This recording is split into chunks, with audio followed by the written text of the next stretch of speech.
We are live, brother. Folks, what is up? Welcome back to the podcast where it ain't just ball talk, it's Vol talk, baby. You are here with myself, Blake. You're here with my brother, Austin, and we are here to talk all things volunteer sports. And today, Austin, we do indeed got a lot of volunteer sports to talk about, brother.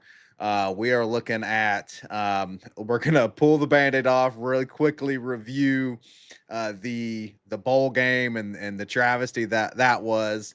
But then we're going to talk about the rest of the postseason so far, which has been an absolute feast of a hate watch, brother. We got an absolute walloping of the Crimson Tide, which we loved, and then we also had the hilarious takedown of Georgia. So we're going to talk about those things, and then we are going to shift into strictly Tennessee news. Specifically, we're going to be talking about coaching changes, Austin, and we're also going to be talking about the portal. Hello, Heupel. The portal is open, and it's time to start bringing in some new transfers. We've got some new departures. We've got some new people that we're targeting, Austin. A lot of stuff going on with the portal. And then we're also going to quickly review basketball, men's basketball in particular, unfortunately dropping one to Arkansas last night. So, Austin, man, a lot to talk about, brother. Yeah, and the Georgia game is multi-layered, right, Blake? Because we also get the humor of Ole Miss got better Yes. without Lane Kiffin. So we'll get into that. How Yep. much better did Ole Miss get after losing Lane Kiffin? Yeah, it's going to be a really fun show. Unfortunately, we do have to talk about the bowl game because we told people we would, although I don't think we're going to spend more than probably 5 to 10 minutes on it. So, yeah, got a lot to get into. Portal news, and Heupel does need to wake up, man. Speaking of the Rebels, they already signed 4 players, and the Vols have signed none. So I'd like to see some signees in the portal. Yes, we need to see some action in the portal. It is off to the races. We've got new defensive coaches, and with that, new defensive targets in the portal. So, folks, we're going to get into all that. We're going to get into who has hit the portal, some unfortunate big names, Austin, Lance Hurd, Ricky Gibson, some fortunate names, Max Gilbert, and then we've got, again, some big names that we're targeting in the portal. So, a lot to talk about, brother, especially the coaching changes. I'm excited to talk about those as well because we've got some interesting discussions with those coaching changes. So, welcome to everybody who is immediately jumping here in the chat.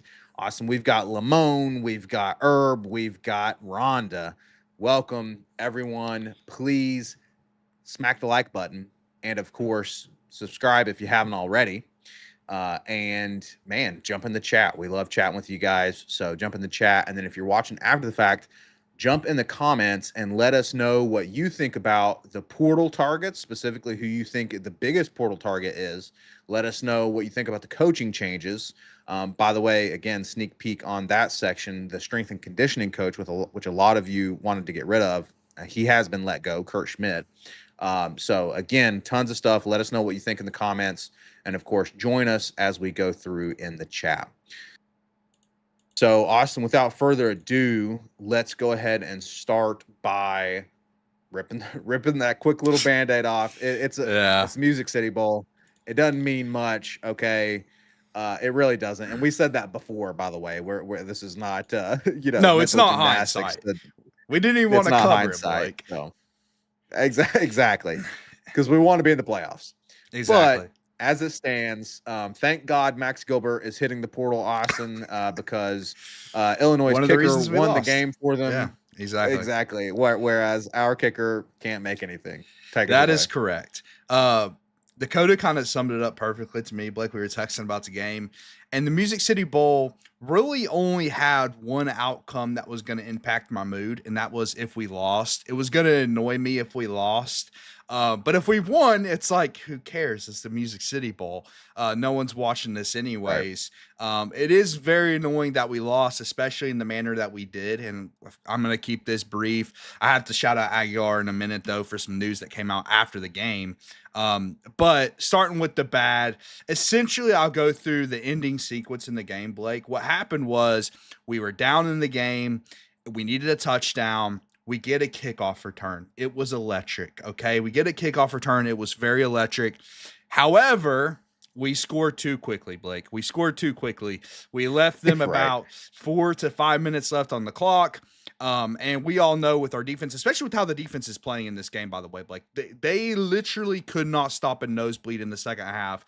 Illinois was moving the ball at will all pretty much the whole game. Like the only time we got stops, a lot like the rest of the season, Blake, was when we got kind of fluky turnovers. We did get a couple fourth down Mhm. stops, but it was nothing sustainable. They were moving the ball the whole game. So that last drive, after we kicked it off to them after the kickoff return and took the lead, they basically just chewed out 5 minutes and kicked the game-winning kick. We could not get off the field to save our lives.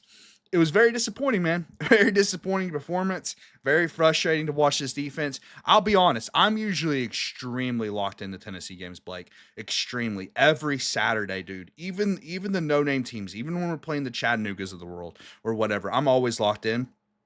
During this game, I was locked in, but only to the offense. I literally was not watching our defense play because it's been so frustrating, dude. I just can't do it anymore. I need Yeah. something new. This 2025 Vol defense, enough is enough. It didn't help that we lost all of our best players on defense, like they all declared for the draft. So it's like it didn't get better, shockingly, without our best players on it. But it was extremely frustrating to watch. We ended up losing the game. Yeah, not too surprised by it, the performance on defense.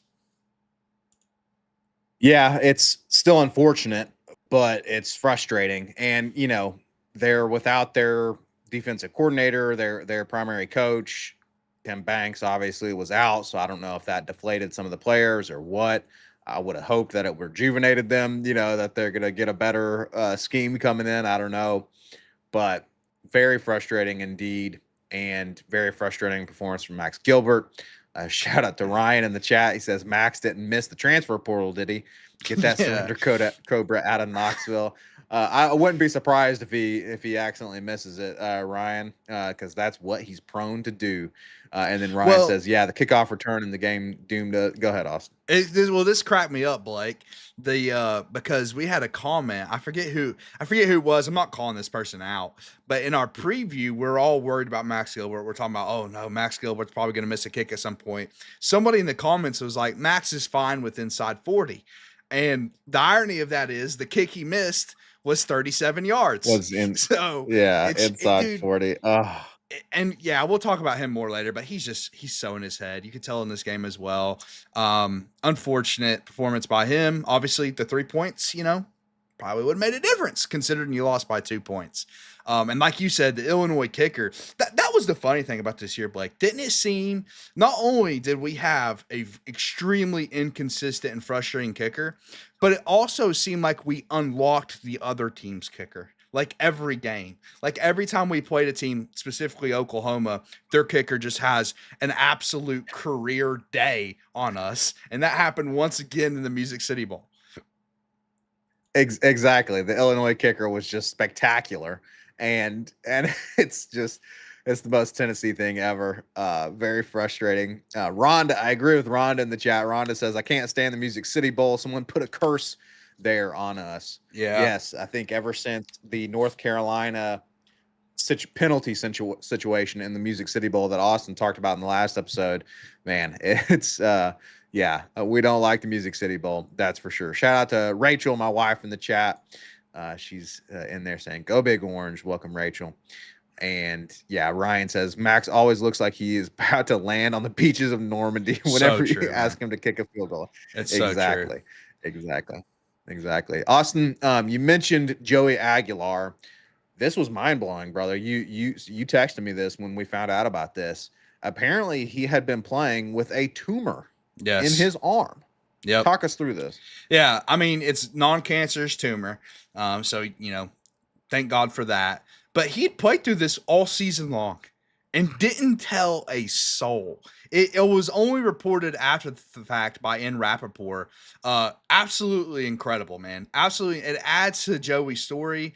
And, I was frustrated with him at points in this game, specifically the fumble 6 that happened. But, dude, I can't say enough good things about him. And if it was his last game here, obviously he's going to be looked on fondly for people who watch the year and know the context behind it, right?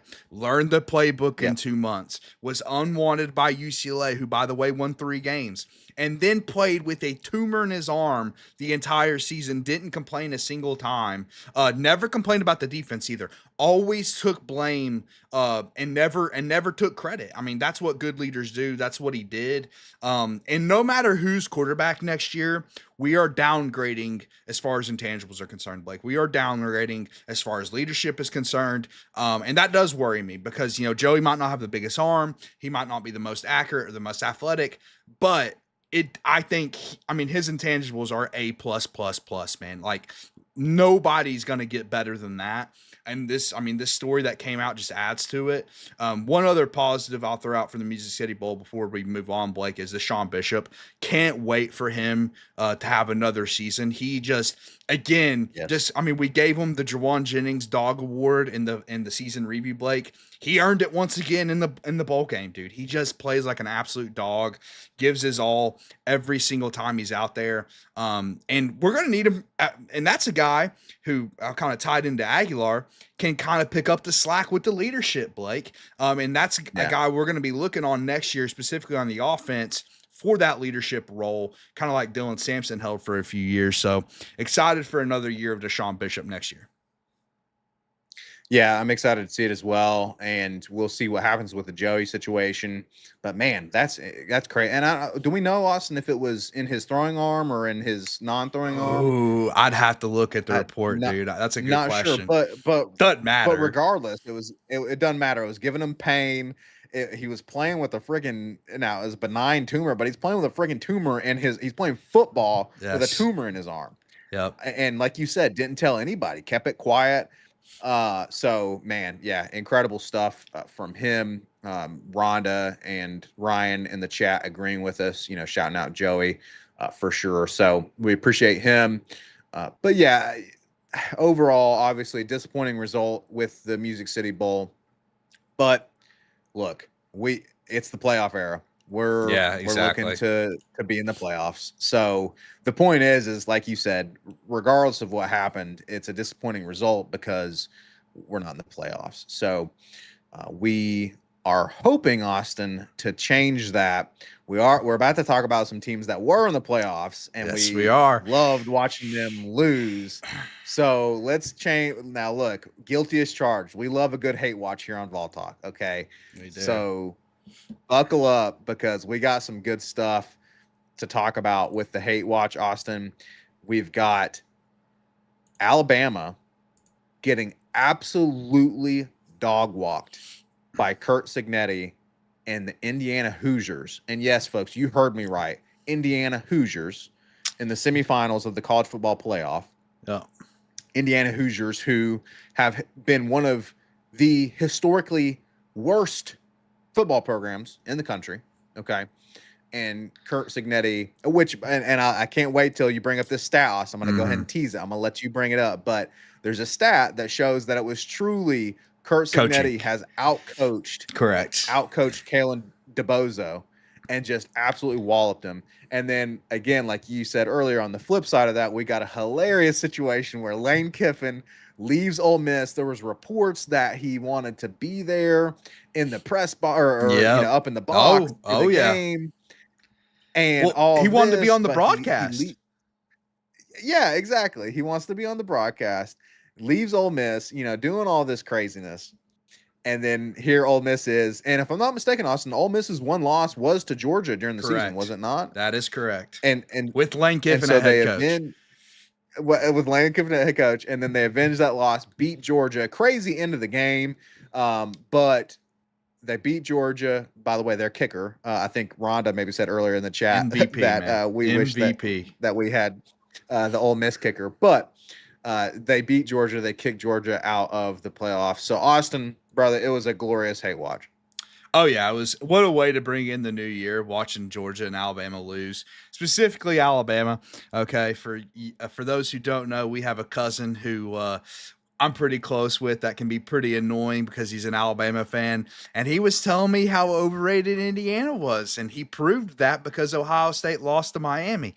And he was taking victory laps before the game started, Blake. He was like, this is a cakewalk. Alabama, by the way, for added context to this game, was the healthiest they've been all year. It was like they were healthier than ever, Blake. They got all their players back. Yeah. They were ready to go. And it was a complete and utter embarrassment from start to finish. They got completely bullied. First of all, I haven't seen a team get bullied like that this college football season. Okay. Outside of like FCS schools playing SEC schools. That's what it looked like, Blake. That's how bad the Alabama Crimson Tide, the big bad Alabama Crimson Tide, got absolutely bullied on New Year's Day against Kurt Signetti in Indiana. Blake, I'll bring up the stat now add even more insane context to this game. That Indiana, okay, talent composite, 72nd talent composite in all of college football, right? 72nd. By the way, a team with that low of talent composite has never won a national championship. As far as I'm concerned, they have never won a national championship as far as like recruiting has been kept up with. And then Alabama, second in the country in talent composite. So they are one of the most talented teams in the entire country. The disparity was unbelievable as far as talent's concerned on paper. However, the performance couldn't have been any different. It was Indiana absolutely destroying Alabama for all 60 minutes. Some Alabama fans, including my cousin, have used the excuse that their quarterback was hurt. Their quarterback got hurt within the game because he was getting hit in the game. He was hurt by halftime. And it was also confusing because it was one of those things. It's like, did he get hurt? Did he get benched? Not really too sure.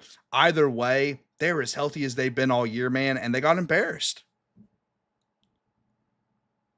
Absolutely embarrassed. By the way, real quick context for our cousin. That cousin of ours was born in Tennessee, by the way. No, He's just yeah, of course. unfortunately, you know, he grew up, with Saban and the greatest coach of all time at Alabama, and he jumped on the bandwagon. So he is an absolute bandwagon fan. More on our cousin to come, folks. We're gonna troll him and other Alabama fans, but yeah, man. I mean, they just got blasted. Ryan says in the chat, Alabama better put on a dog collar and learn to bark because they about to go on a walk. They got exposed by a man who refuses to smile. There's a funny video going around of Signetti, and he's just like constantly just like has this grimace on his face. But Austin, he's a hard-nosed coach, and Yep. we were talking before we started that his team was just more disciplined. His team is one of the most disciplined, if not the most disciplined in the country. And that it showed, and that's why he's winning. Yeah, exactly. And it looks like some people having issues in the chat. Not sure what's going on. I think it's fixed now. We'll see. Blake, if the issues are fixed now, I think it's better, but we'll see. We're working through it. But yeah, I mean, it's incredible what Signetti's done. It's also pretty interesting that we talked about this midseason, Blake. We might have tried to put people on to Indiana and maybe got a little pushback for that a little bit. A lot of people in the comment section letting us know that Indiana plays an easy Big Ten schedule. And then they went and whipped up on the co-runner-up of the SEC. And again, it wasn't close for any point in the game. So, yeah, it was – I mean, dude, listen, when Alabama loses, America wins. It was an incredible thing to witness. By the way, it was their biggest blowout loss since 1998, Blake, for Alabama. It's literally unheard of the way they got beat. And it further reinforces, Blake, that I've always known, just based on the results on the field, that Kalen DeBoer is not an elite head football coach. They did not hit on an all-time coach once again, which is, again, keep in mind, he fielded the second most talented team according to talent composite in the country, Blake, and it still wasn't close. So I think that just speaks to the fact that he's not on the level of Kurt Signetti. He's not on the level of Kirby Smart. He's not a top 5 head football coach in college football. He's just not. And I'm pretty happy to see that as a Tennessee fan and an Alabama hater. Absolutely, I am as well. We might have to, Austin. We might have to turn this video into a post live recording because it looks like we have crashed potentially. We're still up on my end. Let's see. Yeah, it's. I think it's frozen for most people. Let's see here. All right, we might be. Let us know in the chat, folks, if the lag issues have resolved. But yes, man, it's a good day for America, like you said, when Alabama loses. So love to see that. And man, yeah, we look. At the end of the day, it's been clear for a while that Cignetti is an elite coach. But man, I don't care who it is beating up on Alabama. I love to see Alabama get absolutely walloped like they did. So that was a feast, Austin. But on the other end of that, we've got some excellent troll material for one Lane Kiffin. Rhonda said earlier in the chat that that she can't stomach Lane Kiffin anymore. I couldn't agree more. I haven't been able to stomach Lane Kiffin since 2009, Austin. And man, Ole Miss, went into this game against Georgia, and they beat them. And they beat them with this new head coach, and it was just obviously it's Kirby Smart's Georgia team, one of the best teams in the country, and they were able to win without Kiffin, and it's just hilarious, man. Yeah, it was. I mean, again, the hate wash didn't end. It was a great New Year's Day. That game was incredible to me because at the end of the game, if you're like a conspiracy theorist, like who says, "Oh, they're rigging games," there's refs that are putting money on games, or the SEC specifically wants certain teams to win. There's your ammunition, man. The refs did literally everything they could to keep Georgia in the football game. The blatant missed face mask. If you watched the game and missed it, or didn't watch the game and missed it, the blatant face mask was. I mean, that was unreal to me. There was a ref literally staring at the Ole Miss player as his helmet got literally turned around and through nothing. He seemed completely disinterested in throwing a flag on the play. I was amazed by that. I never seen anything like that blatant right in front of an official not have a flag thrown. It's fair to ask why. Why wasn't a flag thrown on that play? And why does it always appear to be Georgia on the other end of SEC officials completely screwing up? That's my question. Why is it Georgia? Why is it always Georgia who's the beneficiary of the SEC refs completely screwing up? I have no idea. It's a fair question, I think. But and then it didn't end there, Blake. At the end of the game, once Ole Miss had kicked the game-winning field goal, thanks to Trinidad absolutely balling out, the Ole Miss quarterback, they kicked the field goal. That kicker is incredible. They tried to do everything they could to extend the game, and they literally rolled the celebratory stage on the field 3 separate times, and had to roll it back out because they had to go Crazy.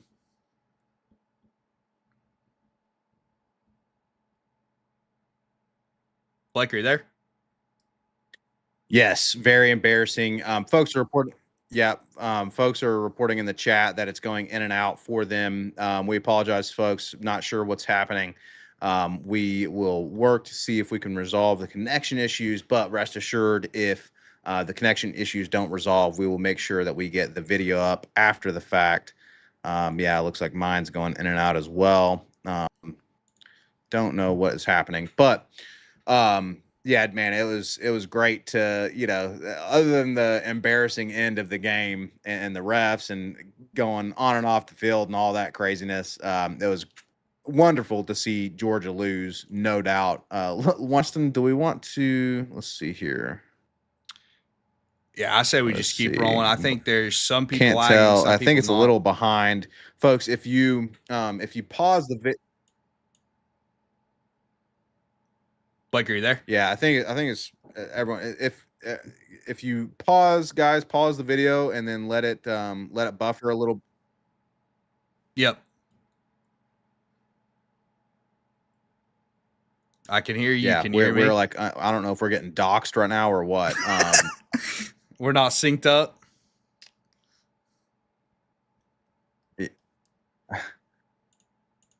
Yeah, not synced up at all. I don't know if we're getting doxxed or what, brother.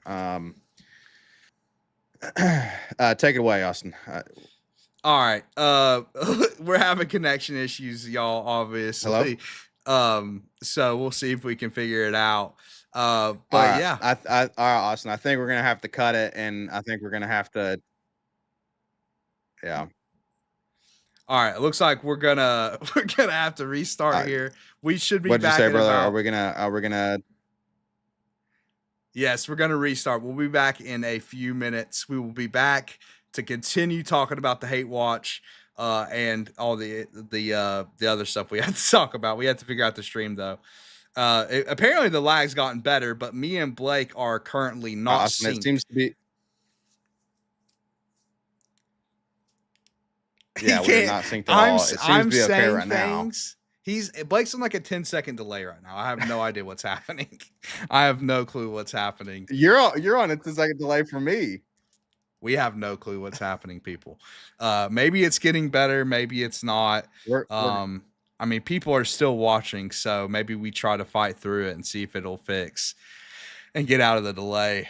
all right. We'll try to fight through it. Rest assured, folks, we're gonna give a call to some internet service providers, and raise Cain, as it were, because man, this is just kind of crazy. Yes, it might partially be because I'm across the world right now, but we have since discovered some things that were affecting us as well, that are kind of a complete mystery to us. So we will try to figure out the connection issues. We appreciate you guys being patient with us, especially given our current situation. Real quick, for the Vol Talk faithful that are listening right now, I'll give you a little update. It shouldn't be too much longer until I'm home from this deployment. It's still going to be several months, and I can't say exactly when, but let's suffice it to say I'm on the back half of this bad boy, and so hopefully it shouldn't be too much longer, folks, until we have a better connection, and all of these issues are resolved. So we apologize about that, but we thank you for your patience. Austin, man, refs were bad in the Georgia game. Terrible missed calls. Like you said, they're bringing out the freaking. They literally brought, like you said, brought up the stage like 3 times. But regardless, it was great to see Ole Miss beat Georgia for many reasons. Excuse me, many reasons. I don't want to see a rival. And listen, Austin, I'm gonna partially retract what I said in the last episode. Last episode, and I stand by it. I said, hey, look, I don't give a rip about the SEC winning a national championship or winning in the postseason. I want Tennessee to win. I stand by that. However, I'm going to change it a little bit and say Ole Miss, I wouldn't mind seeing win the whole national championship because they're not a rival of ours, right? They're not a rival. And it would be absolutely hilarious to see just them win a national championship after Lane Kiffin leaves them right before the postseason. So I do change my stance a little bit. I would be okay with Ole Miss winning, and we're in the clear at this point. Austin, Georgia's not going to win a national championship, and Alabama's not going to win a national championship. Oh, and bonus, look, I know Jace is in the chat. Jace, we know you're an Ohio State fan. Love you, brother. I don't know if you were here when we explained the backstory of some Vol Talk lore. Our dad is from Ann Arbor, Michigan. Okay, so we do have to be secondary Wolverine fans. Vols are our number 1 team, but we kind of also root for the Wolverines secondarily. And so Ohio State's not going to win it either. At this point, Austin, I would be mostly fine with any of these teams winning the national championship. Yeah, I agree. I mean, Ole Miss in particular would be absolutely hilarious, like you said. If Lane Kiffin had to watch his former team win a natty after leaving because he can't win a natty. That was why he left, right? He felt like he didn't have enough resources to win a national championship at Ole Miss, so that he left to LSU. And yeah, that's gonna be pretty funny if Ole Miss wins one immediately when he leaves. And it's also hard not to see there's been some coaching improvements for Ole Miss. I feel like since his departure. I mean, we touched on this before the show, Blake, how they had already played Georgia this year and lost by 10 points, and then they played Georgia on New Year's Day and beat them in the playoffs. And so kind of interesting. As Lane Kiffin haters, I absolutely love it. As you mentioned earlier, he was trying to get onto the broadcast at some point, and be a part of the ESPN broadcast live on TV during the playoff game. It's like, dude, he is such a narcissist. He wants all the attention for himself. It's pretty sad and pathetic. It's like, dude, just leave Ole Miss alone. Like you left them in the middle of the night, like you left us. Just leave them alone. Just remove yourselves from the Yeah. situation instead of continually hmm wanting the attention. Exactly. Exactly. It's like, it's just so immature. I mean, he's like a what, 50 something year old dude at this point, and he's like posting, with young women, after going to hot yoga and all this crap on social media, and he's like, like an immature ex, who is trying to, still hang around you and still trying to like make you jealous or something. I don't know. It's absolutely ridiculous, but Ole Miss is definitely better off without him for sure. Welcome to Ben in the chat. Welcome to Jace in the chat. Welcome to Eric Jones in the chat. Jace mentioned, how Miami is pretty legit. They're looking Austin. They definitely look like they're on fire. So they could be dangerous. And I believe, if I'm not mistaken, Ole Miss and Miami will play next. Is that correct? Yes, they will. One of those two teams will play Yeah. for the national championship. Crazy, absolutely crazy. I think I would probably prefer to see Ole Miss in the national championship again, just for the troll against Lane Kiffin.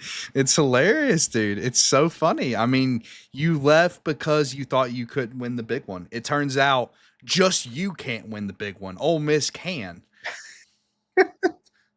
Yes, absolutely hilarious. Austin, we might need to power through our remaining topics here. I want to get to the main meat and potatoes of this video that is in the title. So if you have any final thoughts, or if you don't have any final thoughts, I guess next we're going to move to coaching changes. Is that Let's do it. correct? Yep, let's do it. All right, so I'm going to kind of go through the situation as it stands. So we've got obviously a new defensive coordinator, got rid of Tim Banks. We brought in Jim Knowles, who was on most big boards, and he's a great defensive coordinator, former Penn State, Ohio State guy.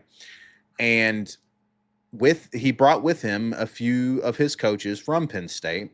So the new coaches, as it stands, we have got Anthony Poindexter, Austin, as the co-defensive coordinator, Yep. and the co-defense coordinator and the safeties coach. And then we have got Michael Hunter Jr. as the cornerbacks coach, replacing Willie Martinez. We're going to talk about that in particular here in a second. And then we've got amazing name for a Tennessee coach, Andrew Jackson, coaching the kind of new kind of position, the LEO position, which is a hybrid linebacker edge position, Austin, that you see in some defensive schemes nowadays. So he's going to be coaching there. And then we retained William Inge, and we retained Rodney Garner, which obviously Rodney Garner is a big one to retain. We might talk about William Inge as well, Austin. We were kind of confused on that one. And then strength and conditioning coach, we have not replaced him yet, but we have not renewed the contract for Correct. Kurt Schmidt, the director of strength and conditioning. Austin, talk us through all these names and these changes. Yeah, some interesting ones. Definitely. I think, I mean, honestly, dude, it's weird because, if you look back at just our live chat, or if you look at Twitter a couple weeks ago, Heupel essentially fired everyone that the fans wanted fired. It's kind of weird. It's one of those situations where, maybe the fans just identified the right guys that needed to be replaced, or the more worrisome scenario, which is Heupel and maybe even Danny White's trying to appease the fan base. And I know Danny White doesn't get involved in insistence, but maybe he put pressure on Heupel to make some changes. It's also interesting that the second wave of changes happened after the bowl game. It's almost like that was enough was enough with the Right. assistants, kind of a thing, because all that happened after we lost to Illinois, after we made the move for Jim Knowles. I also made the point to you that when you hire a defensive coordinator, he's likely going to want to bring some staff with him. And that's kind of what ended up happening, right? He went out and got Poindexter, which I think is a phenomenal hire, by the way. He has a really good resume, and has really, I think Poindexter, for one, they're all good recruiters. But him in particular, he's not just a good recruiter, he's been a good recruiter, but also more importantly, good with player development. That's what Penn State has kind of made a name for themselves before, James Franklin got fired or whatever, and it kind of the wheels fell off this year. But before that, they made a name for themselves, Blake, for taking 3 and 4-star talent and making them play like, NFL 5-star level talent, which is kind of what we need a little bit, right? We need a little bit of that. We're recruiting better. We're still not recruiting absolute, pinnacle, I would say. We're not top 3 every year or whatever. It's getting better, but also there's been a little bit of lack of developing some younger players. Now that there's, some guys that have worked out or whatever, but then there's other guys where it seems like, okay, the development's just not been there when it probably should be at this point. So I'm pretty excited about that from a defensive perspective. There was obviously a theme. It was all on the defensive side of the ball, and it should have been, right, Blake? I mean, the defense was once again awful in the Music City Bowl, like we already discussed. I don't know if that part got destroyed because of the lag, but we discussed that at some point. And then the strength and conditioning is interesting. That's a name, again, Blake, we weren't really talking about, but a lot of fans were, dude. A lot of fans came in our chat and said, hey, we need to fire the strength coach. We need to fire the strength coach. And that's kind of what happened. I mean, they didn't retain him, which basically means you're not working here anymore. So it's essentially getting fired. So basically fans got what they wanted, and we have a completely revamped staff next year.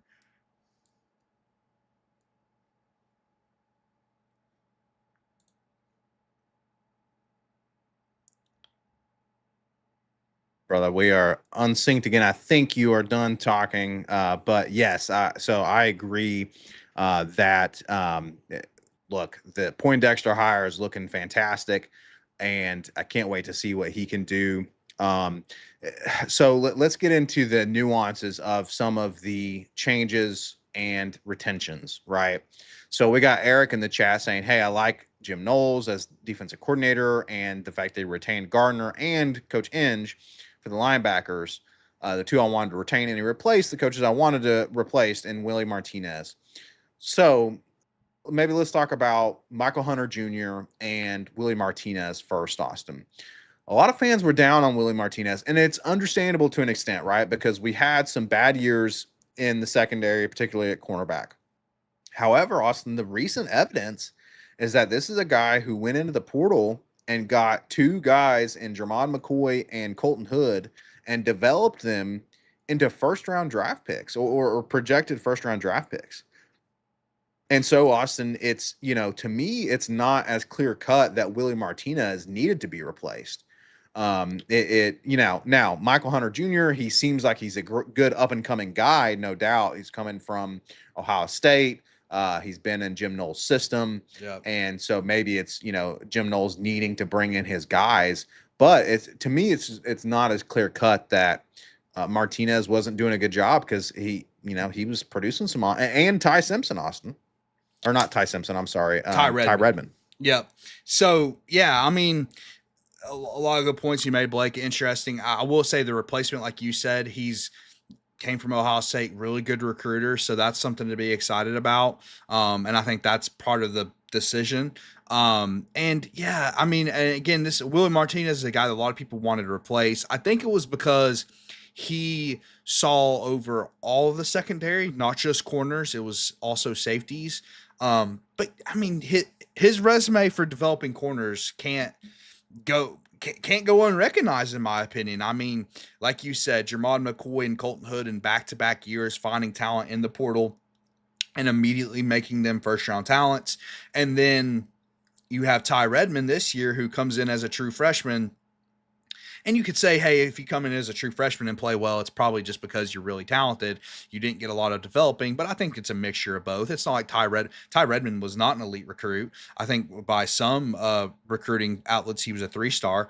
So, yeah, I mean, I think Martinez, I think there is a little nuance to it. Also think there's just, it's the simple fact that Jim Knowles wanted some of his guys in there, some guys he's coached with. He's coached with everyone we've brought in, which makes sense.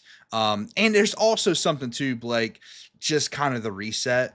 And I mean, a lot of my buddies and you and other fans have talked about the linebackers coach, William Inge, and kind of like how he got, how did he get retained amongst everyone else? And I get that, like, because the linebackers haven't performed well. I think a part of the reason he got retained is because his recruiting this past cycle in particular. And a lot of those guys that we signed, like Heupel probably sees those signees and are saying, hey, we want to keep those signees. We want to develop those guys that we have coming in because it's such a good linebacking class. And, getting rid of the linebacker coach could potentially hurt that. So I think that's part of it, likely. And then I think everyone was happy to see Rodney Gardner is coming back and being retained, because he's been phenomenal since he's been here. Absolutely incredible. So overall, man, I'm pretty positive about the coaching changes. Yep. I just want it to result in what we're going to talk about next, which is obtaining portal talent, because we need talent on the defense now. We need it right now. And we'll talk about our departures, the guys leaving for the NFL. But it's also just the simple fact that we weren't good enough last year. Even if everyone was coming back, we just weren't good enough last year. So we need to go out and get talent on the defensive side of the ball.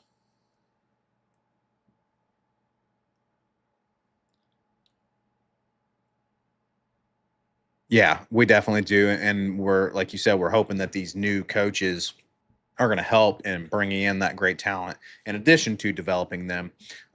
Final note on the coaches, we kind of briefly touched on it. So again, strength and conditioning coach Kurt Schmidt was not renewed, and so we're going to be revamping the strength and conditioning staff, which Bob brought up a good point in the chat. How much can we really know about the strength and conditioning? I think, obviously if you see a certain product on the field, you start to question, if our guys are getting gassed and not conditioned right and that kind of thing.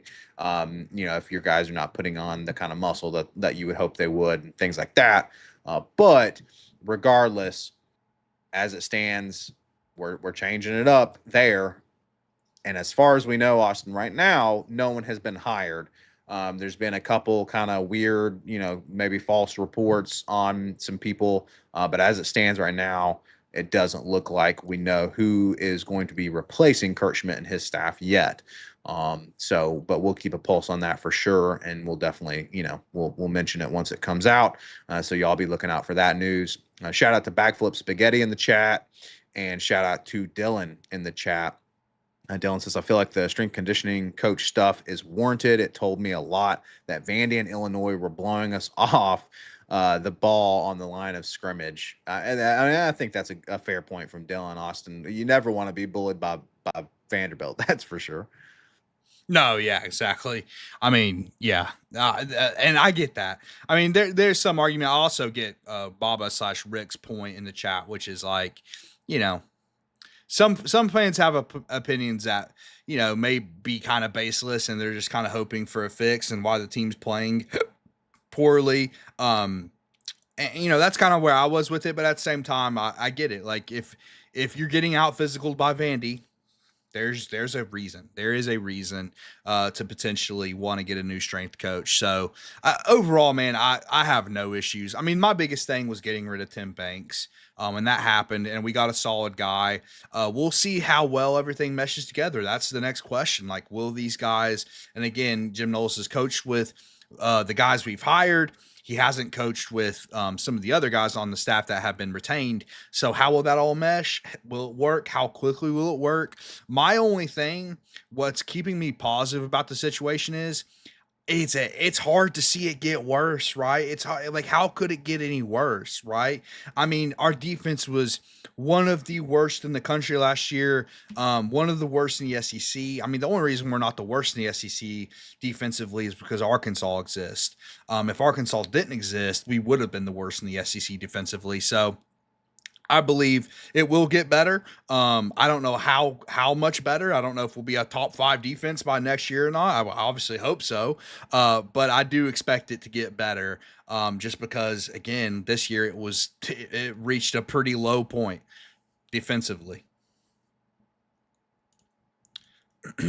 It did indeed reach a very low point and resulted in some losses that shouldn't have been losses. And so, yeah, excited to see what these new coaches can bring in terms of development. We got Eric in the chat talking about development.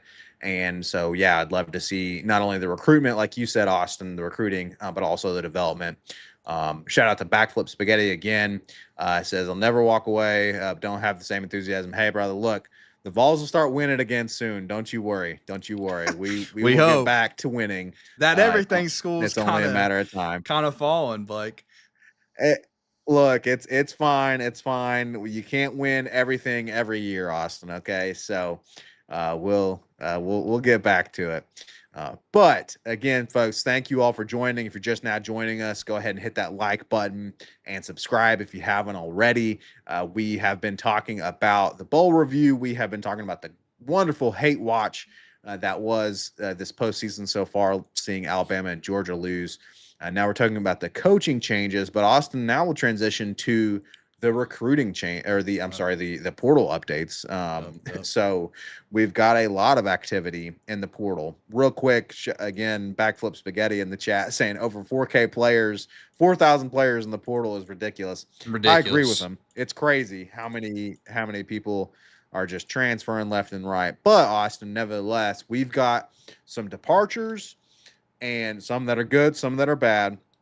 And then we've got a lot of targets. So, brother, do you want to talk us through currently the new departures that we have in the portal? Yeah, and just to touch on the chat, the conversation you started just now, Blake, I believe I saw a stat that 30% of college football is currently in the transfer portal. So 30% of the active players, and I believe that includes like players that haven't made it like to campus yet. Like that includes freshmen. If I'm not mistaken, could be wrong about that. But 30%? 30% hit the portal? That's absurd. And it's hit us as well. We kind of talked about last show, Blake. We're sitting here saying, well, maybe we'll keep all of our good players and nobody will leave. That's kind of what we were hoping. Didn't actually play out that way. A couple of names we had actually discussed, funny enough, last show, have since hit the portal. One, we'll start with Lance Hurd. Lance Hurd has hit the transfer portal. We actually debated last show, will he be an NFL draft guy? Will he declare for the draft? Likely not, since he played in the bowl game. Excuse me, y'all. Since he played in the bowl game, he probably won't declare for the draft. But he did hit the transfer portal, and the reports that I'm seeing, and this is Twitter, I'm like the rest of you, I'm on social media, I'm looking for updates, I'm looking at articles, like that's how I get my news. There's sometimes there's conflicting reports about things, but on the Lance Hurd situation, what I heard is he wanted $3 million. He wanted $3 million after we had already been paying him $1 million per season to play here. And let's be clear, that first season was abysmal. Okay. And it turned into, yes, and we've been praising him all year, Blake, it turned into, okay, this has been pretty good. Like this has been, at least he is a average to above average at this point, an improvement upon last season. However, immediately when he gets better under the development of Josh Heupel, what does he do, Blake? He turns the gun at the program and says, pay me more money or I'm leaving. And that's exactly what happened. And unfortunately, and I'll just tag on to this, I know you probably want to say something about Hurd, but I'll just tag on, we also lost a depth piece at tackle that could potentially replace him, and Warren Bennett also hit the transfer portal. Yeah. So it is going to be an interesting discussion how we, plug the tackle need.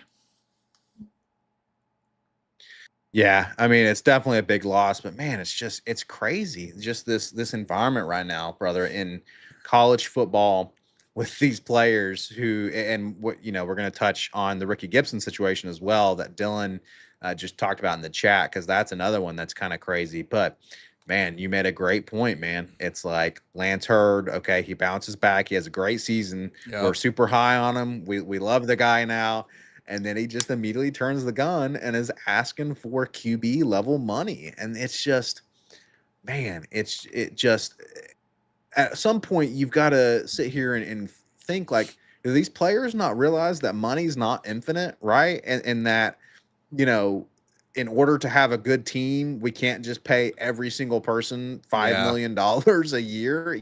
I mean, that's just not it's not sustainable. So very unfortunate about Lance Hurd. Definitely going to have a huge need on O line. But then also, Austin, speaking of cornerbacks, we were talking about cornerback development with Willie Martinez and new cornerbacks coach Michael Hunter Jr. Michael Hunter Jr.'s got a task set out for him because Ricky Gibson has also hit the portal. And again, as Dylan mentioned in the chat, Austin, that was a kind of a crazy situation as well. Let's talk through Ricky Gibson. Yeah, and I agree with Dylan's sentiment in the chat. He said it pissed him off. It pissed me off too. It really pissed me off. This is the one that bothered me. I understand why we didn't pay Lance Hurd, right? Like because I mean, he probably has an offer for 3 million. Let's be honest. He probably does. I don't know what school it is. I'm not sure. He probably has an offer though. So it's like, okay, we're going to prioritize other things and they're probably going to plug Perry back at tackle. Okay, whatever. Fine. But the Gibson thing irritated me because dude, you first of all, I think a lot of our fans overrated him in 2024. I think he was helped greatly by having one of the best corners in the country, if not the best corner in the country, Jermod McCoy on the other side. That helped him greatly, and I think it bailed him out in a lot of situations. And the safety play was better that year as well, Blake. But then he gets hurt this year, and he's hurt all year. He played no significant snaps. He literally got hurt game number 1. And then, and remember, add context to this, Blake. He hit the portal last season, but we retained him. So he held the gun on us last offseason, but we said, okay, we'll bring you back. And I don't know if that was before or after Jamad got hurt. If it was after, and it probably was, that's even worse because it's like, hey, he's hurt. You have to pay me now because look, I'm your guy. And he ended up being wrong because he ended up getting hurt as well. And then he doesn't play at all this season. He adds no value after we paid him a healthy amount last year to do nothing. He did nothing for us last year. And I don't know what we paid him out because he hit the portal after 2024 season wanting more money. And we did it. We gave him the money. But then you do it again? Like you want another raise after not playing at all in 2025 makes absolutely no sense to me whatsoever. It's kind of ridiculous in my opinion. It's a little bit ridiculous because how are you asking for a raise when you didn't even play? You didn't even play. So like, what are you getting a raise from, dude? We didn't see you play. You didn't get better. You didn't even get worse. You weren't available.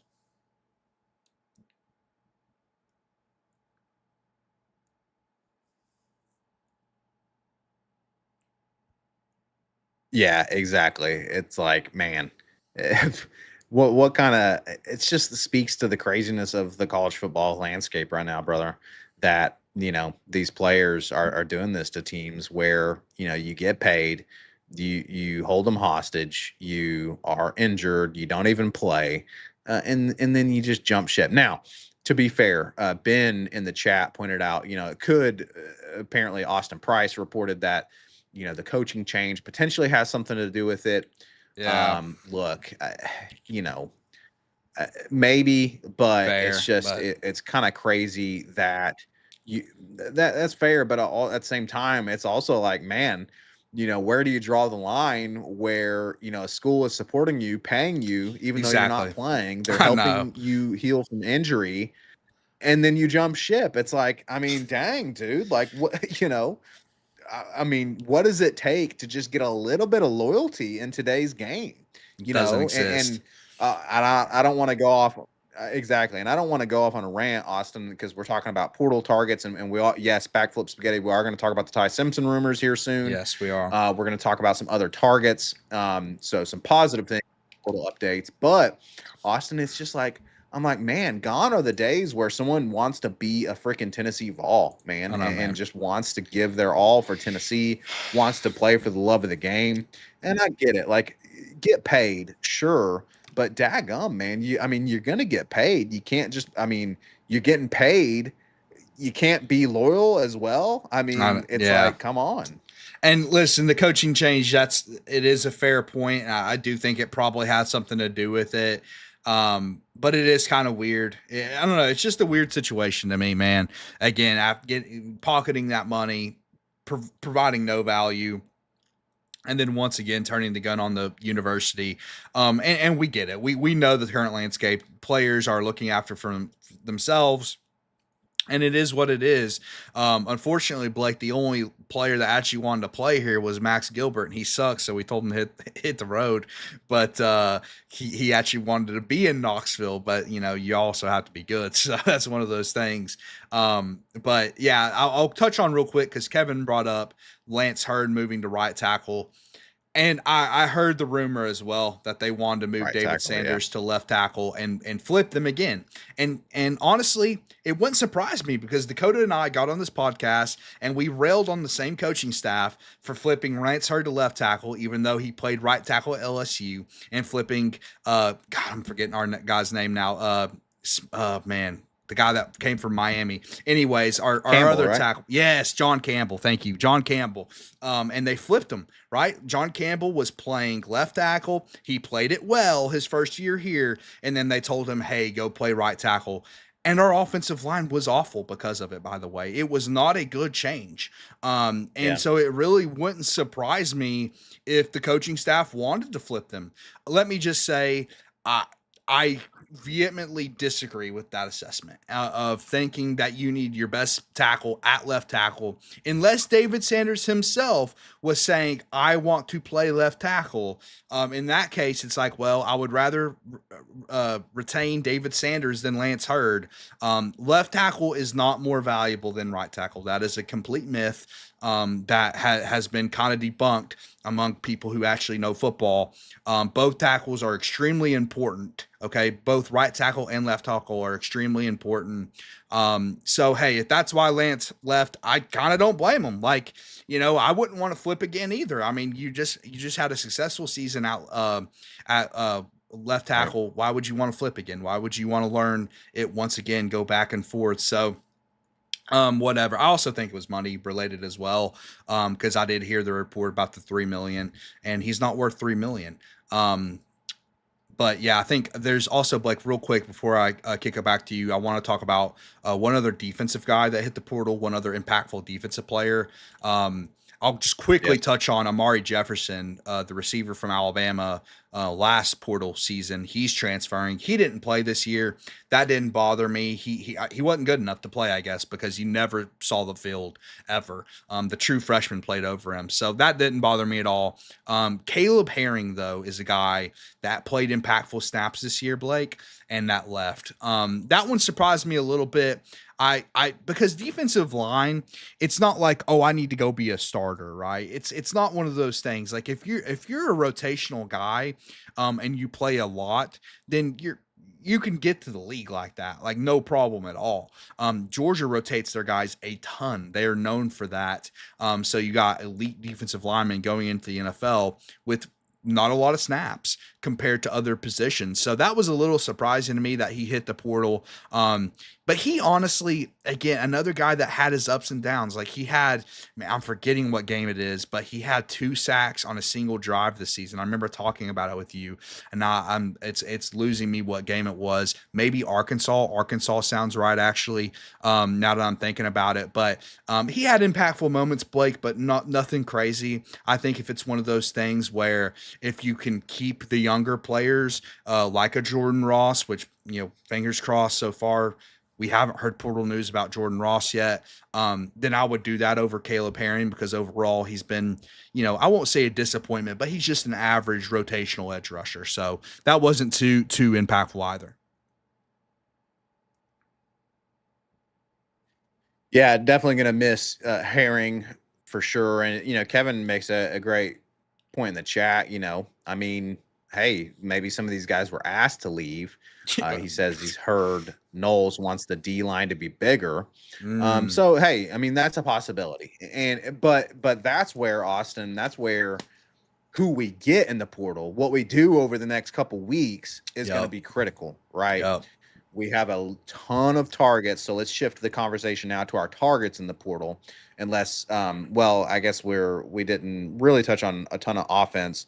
Um, well, we'll say this: Max Gilbert's leaving. Thank God, he's hitting the Yeah. portal. He was probably one of the ones asked to Yes, leave. that's what I was about to Um, so say.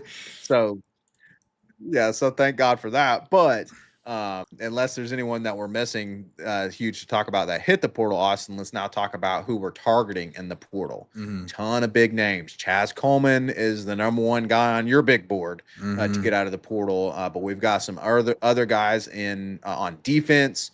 In the secondary, we're looking at potentially Kansas State safety Qual Moss. We're looking at some Yep. more defensive line, possibly Wake Forest's Mateen Ibarogba. I don't know if I pronounced his name correctly. Y'all can roast me in the chat if I didn't. And we've got another edge guy, Miami of Ohio, Adam Trick. And then, yes, folks, we are going to, and King Mack, someone brought him up in the Oh chat yeah, earlier, another safety it's a from big one. Penn State, or another defensive guy from Penn State, safety. That would be a big one. So a lot of names, Austin, that we're targeting. And then, yes, there are some rumors about quarterback. Sam Levitt is, potentially a target. But Ty Simpson, there's some rumors around Ty Simpson, Alabama quarterback Interesting. as well, who was recruited at Tennessee. So we'll He talk about was. that, Austin. Let's start maybe with these defensive guys that were, these guys that we're trying to plug in on defense. Yeah, so I'll just quickly touch on, since I think Kevin and you were talking about it, the Max Gilbert thing. Max Gilbert was definitely one of the guys that they said, "Hey, it's time to pack your things. You can no longer be here." It seems like he loves Tennessee. It's a very unfortunate situation. I actually saw that. I saw what he put out after he hit the portal, and it was kind of sad, dude. Like, he loves it here, but he just Oh, didn't have it, man. He had the oh, yips, dog. He had the yips, and it seemed like ever since the Georgia game, dude, he was just broken. And it's unfortunate because he could have been a hero had he hit that kick, but it went differently. It's unfortunate, and it kind of made me feel bad for some of the things that I said about him. However, you got to hit your kicks, man. You are a kicker. You are a kicker at the end of the day. Um, but yeah, so just, I mean, getting into the defensive guys, I guess. So the big one, like you said, Blake, Chaz Coleman. That's the guy I want. Okay, when Ohio State is the only other team in play, it means this guy is an elite player. He was Penn State's best defensive player last season, despite the ups and downs that they had. And he's listen to me. He should be our number one target. We just lost Joshua Josephs to the draft the year before. We lost James Pierce to the NFL draft. You need elite pass rush, and Chaz Coleman would absolutely provide that. Of course, you have the Jim Knowles Penn State connection with Chaz Coleman was I'm sure, a big part of keeping Chaz Coleman there and Coach Chaz Coleman. And we're definitely in the running as far as what I hear. right. It's just the only thing is this is why I don't love talking about these guys a ton, because it's like they're not here yet, they're not committed. It's unfortunate that they're not committed yet. And who knows, he might not commit. He might go to Ohio State, which would kind of devastate me, because he's the guy in particular that I really want. And then real quick, Blake, before I'll kick it back to you, the safeties, you brought up a couple of their names. King Max, somebody talked about him earlier, another Penn State guy that is, I believe, scheduled to visit at some point in the coming days. If not, he's definitely a target.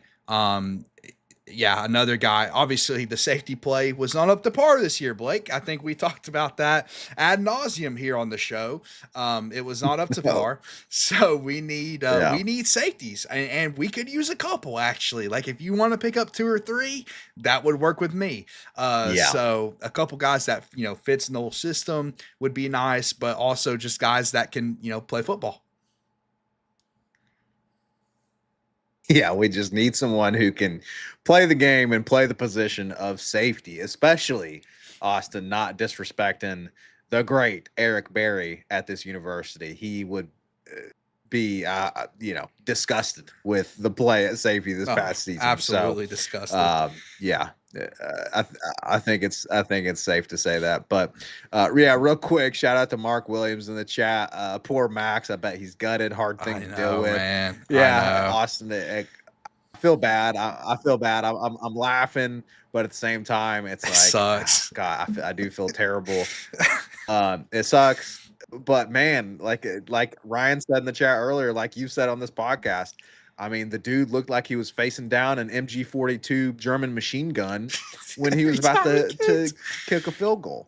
Uh, I'm And it's like, I'm dude, pulling a Derek Dooley on these folks again, pulling up some World War II references. But man, it's like, brother, it sucks. I don't know. Maybe he can be an advisor for kickers or something. I I don't don't know, know, but dude. Probably but not. brother, Probably you got don't to want make him your as that kicks, man. either. It no, probably not.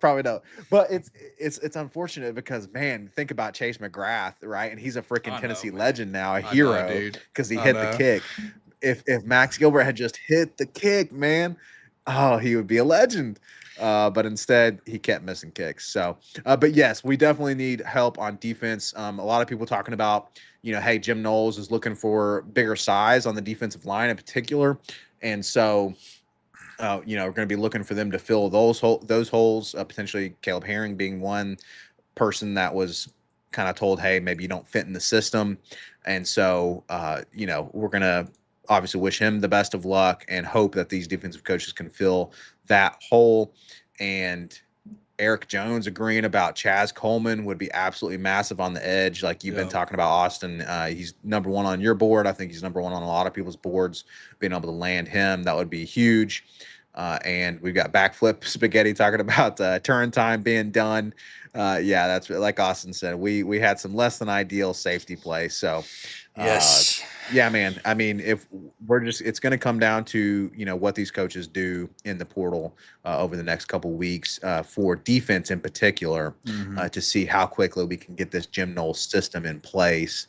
Austin, real quick before we talk about, I know people are wanting to talk about the Ty Simpson rumors. Yep. We've got them on the thumbnail. It's an interesting situation, but real quick, I just want to ask you, do you give this new defensive staff a pass for this coming 2026 season if the defense is not up to what we want it to be? Because hey, you need a year or two to get your guys plugged in for your system. I mean, do you give them a pass? I think it depends. I think it really depends on the portal additions. Like if you can go out and add quality players like a Chaz Coleman and Key Mack, a couple of these safeties, and there's another defensive lineman, Xavier Gilliam from Penn State, one of the highest rated defensive Yep. linemen in portal rankings as well that we could potentially go out and get. You could really revamp this defense in a season. That's the beautiful thing about the transfer portal. So it's like a yes and a no. And again, Blake, to me, it's about the expectation, which the expectation this season is just don't be one of the worst in the country. Just don't be in the bottom 100. Like, can we get a top 50 defense? Like a top 50 defense this year, you probably win 9 to 10 games instead of only 8 and 5. So I think, I don't know. I really, it's hard to see a scenario where it just gets much worse. I think that scenario includes just missing on these portal additions. And I get the system does take a minute to implement. That's kind of the knock on it or whatever. However, I think that's part of the reason they made the coaching changes that they did so that they can implement this system quicker. So we'll see, man. I expect it to be better though. At the end of the day, if it's not better, then it's more hypo questions. I think for people, if we're being completely honest, because Yeah. he's an Right. offensive guy, he's offensive minded. However, he is the head football coach. He covers everything. So if the defense didn't get better, that as to some extent will fall on him. Yes, exactly. We've talked about that. I mean, as the head coach, you are the CEO, you're the general, whatever you want to call it. it's your responsibility. We talked about that, Austin. Like, in fact, with the Tim Banks situation, we talked about, hey, if you don't fire Tim Banks, or if like, hey, ultimately, like, the defense is not good under Tim Banks, we want to get rid of Tim Banks. But if Heupel can't make changes with not only himself, but also his staff to improve, then that's on Heupel, right? So far he's making moves. Would love to see him would love to see it pan out, and I hope that the defense gets better this year, especially if we can pick up these guys in the portal. A lot of people talking in the chat about Coleman and Mack and all this. So yeah, and how they know the system, they know Noel's system. So it would definitely be huge for sure. And so let's talk, Austin, about the Ty Simpson rumors. Okay, so rumors. Real quick, we'll say Sam Levitt. Yes, QB rumors. So Sam Levitt has been a name that has popped up. First and foremost, we should say, as everyone knows, Merklinger has hit the portal, so Merklinger will no longer be on the bench. We've got George McIntyre, and then we've got potentially Joey Aguilar, and then of course, Faison. But Faison needs time to develop. We know that. George McIntyre may or may not need some more time to develop, or may or may not need some more time in the weight room. And then, of course, Joey Aguilar is a question mark because of the ongoing lawsuit with NCAA. So, Austin, we need to get a QB out of the portal. And so Sam Levitt has kind of always been, a name that has popped up. But you talked to Austin before we got on, talked about these rumors with Ty Simpson, and you said, what, if it's not looking like he might be drafted high in the NFL, that he might transfer to Tennessee. He was recruited by Tennessee, Austin, and he is, if I'm not mistaken, from Tennessee, is the guy who was a huge fan of. He was from Tennessee and is a huge fan of Tennessee. Well, his dad coaches, I believe, at Tennessee Martin. If I'm not mistaken, it's one of these local programs that his dad coaches at. And I believe it's UT Martin. If I'm mistaken, I'm sure somebody will correct me in the chat. They mentioned it 100 times on the broadcast during the Tennessee-Alabama game, but I muted the broadcast pretty quickly. I didn't want to listen to Greg McElroy anymore. I just know they showed Ty Simpson's dad about 50 million times during that football game. So yeah, he's local. He like you said, was recruited by Tennessee, was considering Tennessee while Jeremy Pruitt was the coach. So that should say something about his feelings for the University of Tennessee if you're considering coming here during the Pruitt years. So yeah, I mean, he's an interesting name. I'll just quickly touch on Sam Levitt before I get into some actually breaking news on Ty Simpson. Sam Levitt Sam Levitt is a guy I would absolutely love to have, by the way. A lot like Aguilar as far as the moxie's concerned, in my opinion, but a little bit more athletic, and probably has a little bit better tools, I think would be really good in Josh Heupel's system. So I would absolutely love Sam Levitt. I mean, he's the highest rated quarterback on many boards in the portal. So a guy that I would love to have. There's just so many question marks, like you said, like, are they going to give McIntyre a chance? Are they going to is Aguilar coming back? But then the other, piece is this Ty Simpson situation, Blake. And like I said, I have some breaking news on that. So 37 minutes ago now, On Three is reporting Alabama QB Ty Simpson's agent, Peter Webb, says no decisions have been made about Ty Simpson declaring for the draft at this point, and he is still evaluating everything with his family and close advisors. So that basically means, to translate that agent jargon, it means Ty Simpson's looking to see if he has a first-round grade as a quarterback. Because, Blake, at this point, the money is better in college, okay, to come back to be a college quarterback if you're not going to be drafted in the first round. If you're drafted in the first round, okay, makes total sense. That's life-changing wealth. If you are not, it actually makes more sense to come be a college quarterback because, I mean, those numbers are just going up and up and up. It's $5 million plus now to be a starting quarterback in college football at most programs, or at the big programs. And listen, there was some debate on social media. Would we want Ty Simpson at quarterback? I am a definitive yes. I absolutely would take Ty Simpson as quarterback. First of all, there's a couple concerns. I'll start with the positives, though. I think Ty Simpson, first of all, as far as tools and things like that, he's got them all. He's not super athletic. Big arm, though. super accurate. He actually does a great job of going through progression. So we won't go back to the Nico debacle, Blake, a couple years ago, where a dude who can't read the field. Ty Simpson is, I mean, at this point, experience. He's older. I think all those things are positive. And then you have the intangibles factor. And I think there's two, one positive, one negative things to debate about his intangibles. One of which is he'd probably have a chip on his shoulder, okay? Leaving Alabama. He saw some of the comments after the Rose Bowl and how the Alabama fans are absolutely vicious to you. And you could say Tennessee fans are too, but they're absolutely vicious to you if you don't perform at the level that they think you should. Even though Ty Simpson had a awful situation around him, by the way. They could not run the football all year. And in the Rose Bowl, it was their worst running performance probably of the year, Blake. They could not run the football whatsoever. Ty Simpson's situation around him was not good. I think his situation offensively at Tennessee will be better.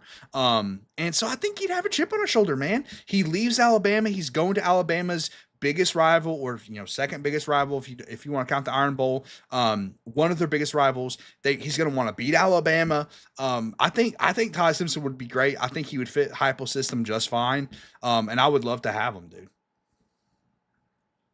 Yeah, I would too. I mean, again, he's a Tennessee guy. He grew up a Tennessee fan. It was unfortunate. Honestly, I hated to see him go to Alabama because I want to see the Tennessee guys come to Tennessee. And and everyone agrees in the chat. It looks like, or most people would agree in the chat. Backflip spaghetti, saying that he would excel in Heupel's offense. Ben Sherman talking about, hey, we need to have Joey back. We're just a lower rated QB. Let's run the three. Simpson would be great fit. So Simpson would definitely be a great fit. Of course, with Joey Aguilar, would love to have him back for sure. He, again, we're high on Joey Aguilar. We loved what he did this season. But you can't say no to, a guy like Ty Simpson if Ty Simpson wants to come to Tennessee for all the reasons that you just mentioned, Austin. So definitely would be huge to see Ty Simpson coming. We got Tim McGee saying against. I don't know if he's just saying against Ty Simpson coming. But Timothy McGee is not high on that, whatever that is. So, also I gotta quickly say, we're talking about Alabama. I just gotta quickly point out Rhonda bringing up in the chat, Austin. She says, "Tell me why all of Saban's assistants, but Pruitt was successful." And brother, we were literally just talking about that before we went show live. Yeah. That isn't it just like Tennessee volunteer luck that we hire the one Nick Saban guy from the coaching tree of Nick Saban that is not successful. I mean, and you feel bad for Fulmer, right? Who thought he was doing the right thing because everyone else has seen success hiring a former Saban. Because for those of you that aren't aware, Signetti is a former Saban assistant. He is. And then, of course, Austin, you mentioned that all of the guys in the Final Four of the playoffs were under Saban at some point. Yeah, and not just that. I mean, Mario Cristobal was one of the rehab guys, quote unquote, one of the guys that had issues and that Saban said, hey, come on my staff. You can rehabilitate here. And he worked his way back up. Steve Sarkisian at Texas is another guy similar to that. And then we know Kirby lost. He's not in the Final Four. However, he was another guy that was very successful at Alabama under Nick Saban. I mean, it's actually unbelievable the impact that Saban's had on college football.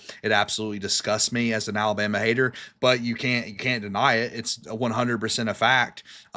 His impact has been unbelievable. And yeah, Rhonda actually brought up a couple points I want to touch on. That point, which is, wow, how unlucky that we get the one guy that appears to not work out. I'm sure there's more, but it's not many more, man. I mean, they are all running college football. No. It's like they're all using what Saban taught them, and we got the one pumpkin that can't coach, who is now a middle school basketball girl coaching legend. Unbelievable, dude. That's the most Tennessee crap ever. And then she just real quick to kind of go back onto the Ty Simpson thing, because I brought up an intangible that I'm kind of worried about, and I'll kind of tie Joey Aguilar into this. Rhonda brought up how he looked defeated on the sidelines of the Rose Bowl, Blake. I completely agree. That's the one thing that worries me about Ty Simpson, because his attitude while losing that game, it rubbed me the wrong way. I'll be honest, and that's coming from a guy who just said he wants him to be this quarterback. It rubbed me the wrong way. I felt like he wasn't lifting his team up during that time, because it was like they were questioning on the broadcast, and a lot of fans were questioning as well, Blake. Like, was he benched or did he get hurt? Was it a combination of both? Like, what was going on? It seemed like, I mean, DeBoer said after the fact that he got hurt and that's why he was on the bench. But either way, his attitude was not good. And listen, I don't want him to be smiling. He's getting his ass kicked. I don't expect him to be smiling through it, but at least lift your guys up. And that's, I mean, and again, Right. and I'll tie it back to Joey Blake. We are downgrading as far as that's concerned, no matter who the quarterback is, unless we have Joey Aguilar back on campus in 2026.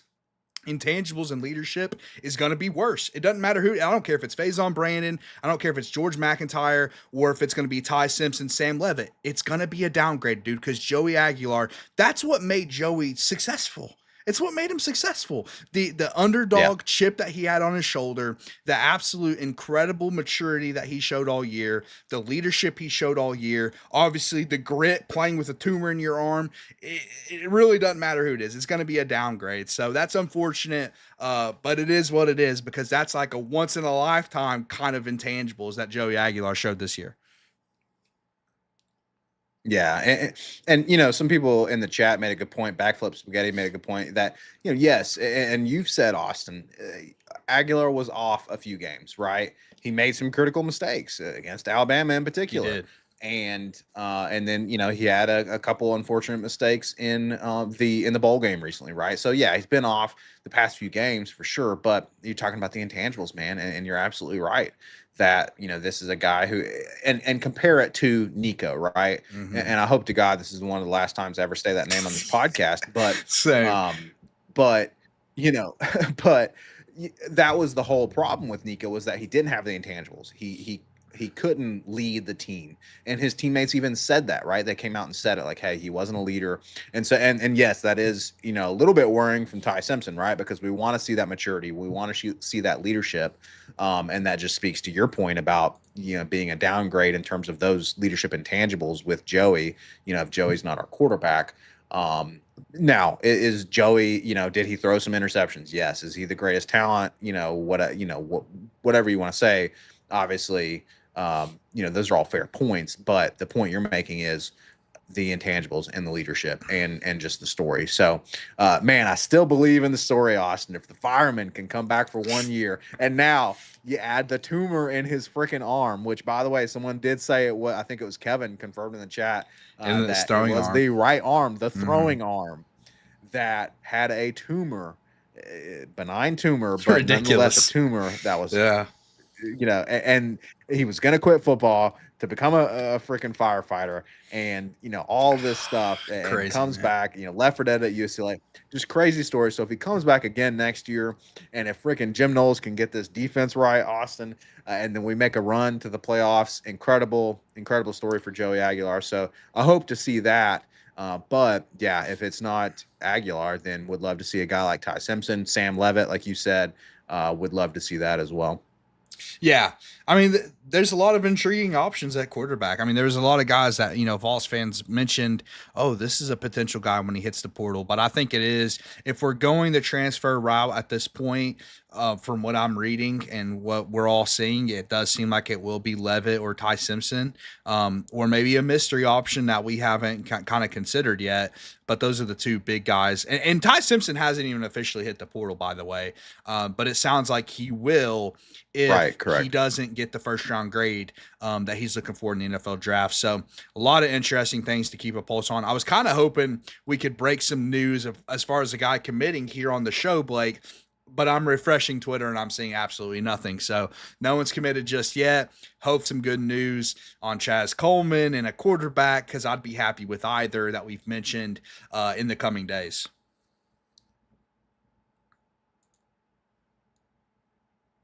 Yeah, absolutely, folks. We'll definitely keep a pulse on it for you. And we hope to drop some clips this week. We know it's been primarily live shows the past couple weeks. So we hope to drop some clips, and we hope to be able to make some videos and clips for you guys if this news does drop. Austin, I think we can guarantee that we'll definitely post something if the Ty Simpson news drops. And then hopefully, like you said, we also get some good news on Chaz. Well, we're live, but yeah, yeah. We froze there a little bit on the live stream for YouTube, but we'll land this plane, Austin. We got a quick basketball review versus Arkansas, and then we'll land this bad boy. First and foremost, I want to say if you are new to the Vol Talk podcast, please give us a subscription or follow us on Spotify. We've been going on Spotify recently. Shout out to the Spotify listeners. Love the growth there. Love to see the comments there.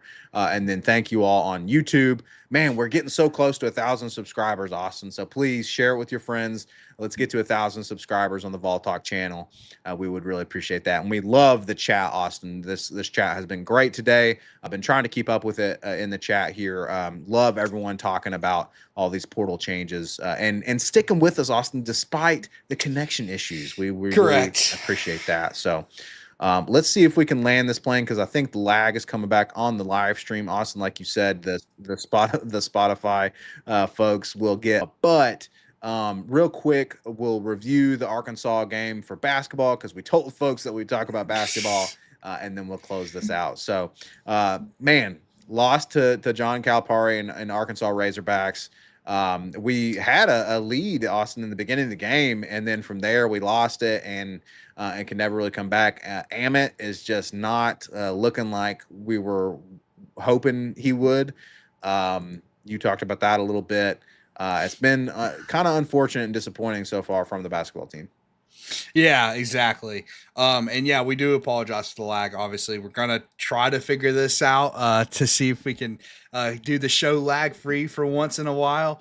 And think the stream's still going right now. We'll see. But we're talking basketball, and it was not great. It was not fun. The season has been kind of rough so far. It looked like maybe we had Turner against Louisville at home, but it just didn't turn out that way. Much of the same from Barnes. He's historically just been much better at home than on the road, which is an interesting. I mean, it's not like surprising. That's most coaches and teams are like that, but that's a very strong theme this season, I would say. And then the team overall, man, it's uninspired right now. I'll be honest. My interest level it's pretty low at the moment for the basketball team. Nate Emmett, or however you say his name, is just, yeah. I mean, Rhonda's saying that he needs to stay in college rather than going to the NBA. I totally agree. I get he has the length to be an elite level scorer. He's 6'10". However, he's not good. And that seems like a pretty important aspect of being a good basketball player is you have to be good at basketball, and he is not. I also don't see elite level athleticism from him. Like when he dunks, it looks like he's getting high in the air, but that's just because he's 6'10", and he's small, so it's not like he's a big muscular guy or something. So it's not like nothing's weighing him down. He's literally just a lanky 6'10" player. And he's been a disappointment, dude. He's been an overall complete disappointment. Scorer that we thought he could be. Rick Barnes, before the season started, thought he could be, Kevin Durant type as far as a one and done elite level scorer, and he just has not been that. So that from that perspective, it is quite a bit unfortunate. And again, in the team overall, there's a lot of issues with the team. Turnovers are a huge issue, but even a bigger issue is free throw shooting. The free throw shooting has been awful. This is the lowest percentage free throw shooting team Rick Barnes has had since he's been here at Tennessee. And so that's extremely because free throws are a huge part of the game, especially in today's day and age. So Ron is making a good point in the chat that they haven't gelled yet. I see that there's not a lot of continuity with these guys. And Blake, we kind of talked about that at the end of last season going into this season, which is when you lose those veterans that have been here for a long time, the lack of continuity is going to show up, man. And it has in a big way. So, I hope they get it back on track. I know everyone's.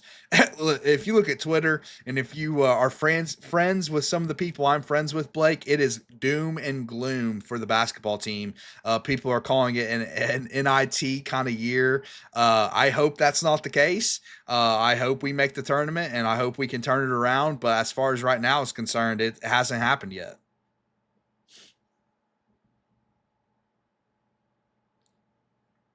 Yeah, it's and you're making a great point, and people are making a great point in the chat about the team needing to gel and the fact that you're losing that continuity, like you're talking about. We had players who were here for a long time, and Zakai Ziegler, and Jordan Meshack, Meshack, and all these guys who had gelled as a team, and now you've got a bunch of new guys that have to gel. And so I hope they do. I hope they figure it out, and I hope they improve. I think Barnes can do that. I think he can get them there.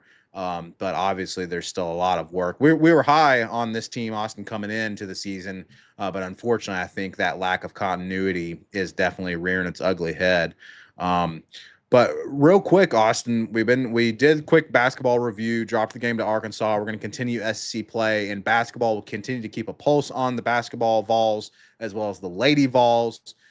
But we have a chatter, Go Big Orange Kyle Beach 865 in the chat, dropping the news. It looks like that the guy from Kansas State, Moss, Qua Moss, has committed to Tennessee. Oh, snap. So if that is true, Austin, I don't know if you want to try to fact check that on Twitter.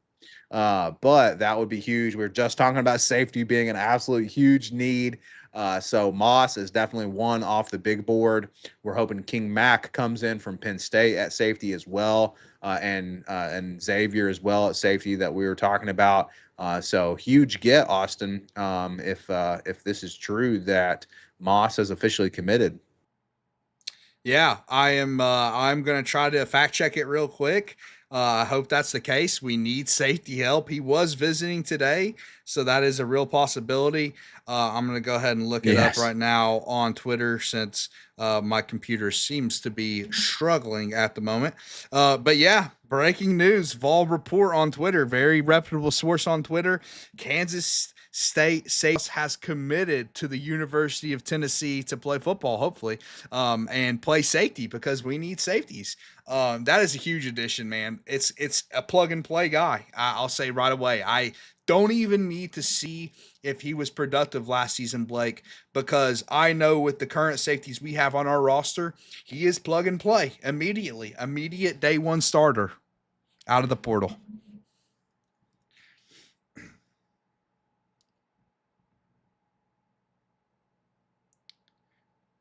Yeah, that would be a huge Austin if that with Moss. So definitely want to see more people coming in on the portal, folks. So great news. It's not the Chaz Coleman or the Ty Simpson news that we were potentially going to break, but we appreciate Go Big Orange Kyle for dropping that in the chat. Yes, breaking news as Vol Talk is going here. Moss has committed, so huge pickup. And we're going to keep a pulse, Austin, on the rest of these guys in the portal because, like you said, we need more safeties. We need a little bit more of everything, brother. So, but brother, let's land this plane because we're coming in. We might have went completely definitely down. appreciate that. Yeah. It looks like there's some lag coming back to the channel, but we'll land this plane, Austin. Again, we thank you all for everything. We're going to go live again next Sunday. Look for some videos to drop throughout the week. And we will go live again next Sunday around this same time, around 12 p.m.